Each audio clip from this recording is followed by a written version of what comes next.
Accra, la capitale du Ghana, sollicitée à nouveau pour abriter une session extraordinaire de la conférence des chefs d'État et de gouvernement de la CEDEAO sur la situation politique en République du Mali et en République de Guinée. Ce sommet extraordinaire est le prolongement de celui du 16 septembre dernier qui précisait déjà des feuilles de route claires et fermes pour ces deux pays qui ont violé le protocole additionnel de la CEDEAO sur la démocratie et la bonne gouvernance dans l'espace communautaire. Aujourd'hui, à l'épreuve des faits, les chefs d'État et de gouvernement de la CEDEAO ont voulu faire le point sur l'évolution de la situation politique au Mali et en Guinée, d'où justement la tenue de ce deuxième sommet extraordinaire qui a enregistré la participation de plusieurs chefs d'État et de gouvernement de la CEDEAO, dont le président de la République, chef de l'État.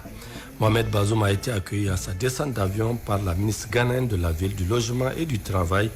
Dr Frema Frampé, accompagné de notre ambassadeur au Ghana, Bala Kalto Salamat Goga. Honneur militaire, exécution des hymnes nationaux, tête à tête, à huis clos avec la ministre ghanéenne du Logement, de la Ville et de l'Emploi, ont constitué les moments forts de l'accueil réservé au chef de l'État. Peu après, le président de la République, chef de l'État, Mohamed Bazoum, accompagné du ministre d'État en charge des Affaires étrangères, Hassoumi Massaoud, et de son directeur de cabinet adjoint, Djibo Takouba Daouda, prenait part aux côtés de ses pairs de la CEDEAO aux travaux de la session extraordinaire de la conférence des chefs d'État et de gouvernement présidée par le président en exercice, le président ghanéen Nana Akufo-Addo, qui, dans une brève intervention de bienvenue, a livré à ses pairs les conclusions des missions qu'il a eu à effectuer respectivement à Conakry et à Bamako. Aussi, Nana Akufo-Addo a exprimé toute la compassion et la solidarité de la CEDEAO avec les peuples du Niger, du Nigeria et de la Sierra Leone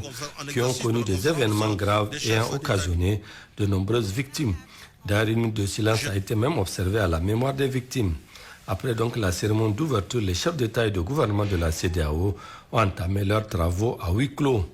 Un huis clos de plus de 4 heures d'horloge sanctionné par un communiqué final. Ainsi donc, à l'issue des délibérations, les chefs d'État et de gouvernement de la CEDEAO se félicitent des avancées significatives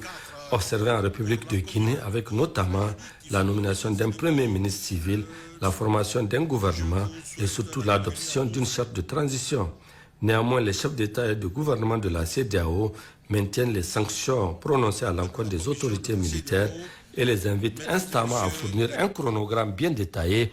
en vue d'aller très rapidement à des élections libres et transparentes en République de Guinée. Sur la transition politique au Mali, la conférence des chefs d'État et de gouvernement se dit très préoccupée par la détérioration du climat sécuritaire et demande aux autorités de la transition de tout mettre en œuvre pour améliorer cette situation. Aussi, la conférence des chefs d'État et de gouvernement de la CEDEAO appelle les pays voisins au Mali à renforcer leur présence sécuritaire le long de leurs frontières. En outre, la conférence des chefs d'État et de gouvernement rappelle aux autorités de la transition malienne la nécessité de respecter le calendrier de transition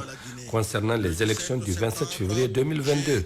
et les invite à agir en conséquence pour un retour rapide de l'ordre constitutionnel normal. La conférence des chefs d'État et de gouvernement de la CEDEAO a également décidé d'infliger des sanctions avec effet immédiat aux personnes et groupes ciblés, y compris l'ensemble des membres de la transition, notamment interdiction de voyager, gel des avoirs. Ces sanctions seront également élargies aux membres de leur famille.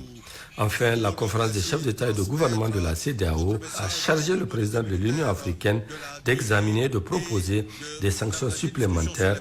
lors de la prochaine session ordinaire de la CEDEAO prévue le 12 décembre prochain à Accra, au Ghana.